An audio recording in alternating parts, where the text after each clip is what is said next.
हमला किया है, उन आतंकियों को और इस हमले की साजिश रचने वालों को उनकी कल्पना से भी बड़ी सजा मिलेगी।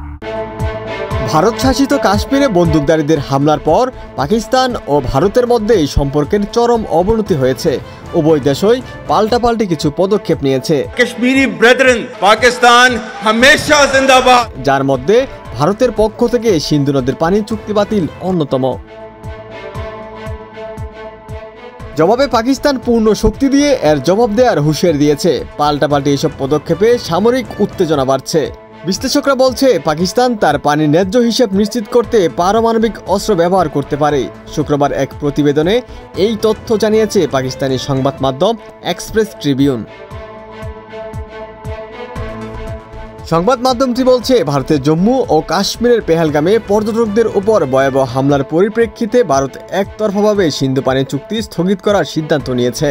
এই সিদ্ধান্তকে কেন্দ্র করে ভারত পাকিস্তানের মধ্যকার উত্তেজনা চরম পর্যায়ে উঠেছে।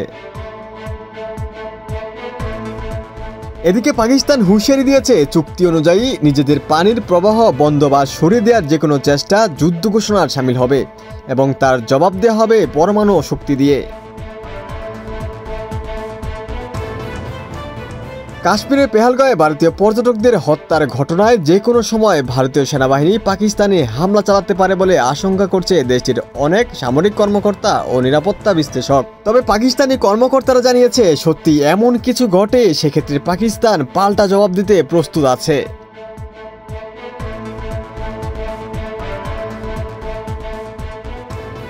কাতার ভিত্তিক সংবাদ মাধ্যম আল জাজিরাকে নাম প্রকাশ না করার শর্তে দেয়া এক সাক্ষাৎকারে পাকিস্তানের সেনাবাহিনীর ঊর্ধ্বতন এক কর্মকর্তা বলেন, যে কোনো দুর্ভাগ্যজনক পরিস্থিতির জন্য পাকিস্তান প্রস্তুত। আমরা সজাগ আছি এবং উচ্চ সতর্কতার সঙ্গে পরিস্থিতি দেখছি, কিন্তু ভারতের মতো অপ্রয়োজনীয় হাইপ তৈরিতে আমরা ইচ্ছুক নই।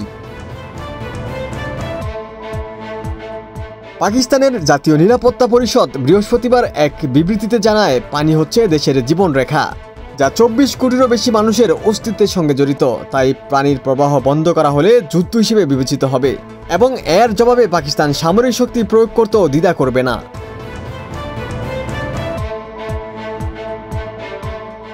জাতীয় নিরাপত্তা পরিষদের বৈঠকের পর জারি করা ওই বিবৃতিতে বলা হয়েছে, সিন্ধু পানি চুক্তি অনুযায়ী পাকিস্তানের পানি প্রবাহ বন্ধ বা ভিন্ন দিকে সরানোর কোনো চেষ্টা এবং নদীর নিচু তীরবর্তী অঞ্চলের অধিকার হরণকে যুদ্ধ হিসেবে বিবেচনা করা হবে এবং জাতীয় শক্তির সম্পূর্ণ পরিসরে পূর্ণ শক্তি দিয়ে তার জবাব দেওয়া হবে।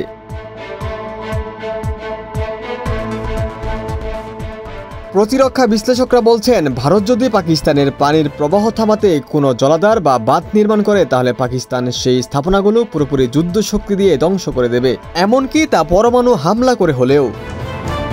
ওমর ফারুক, ঢাকা প্রকাশ।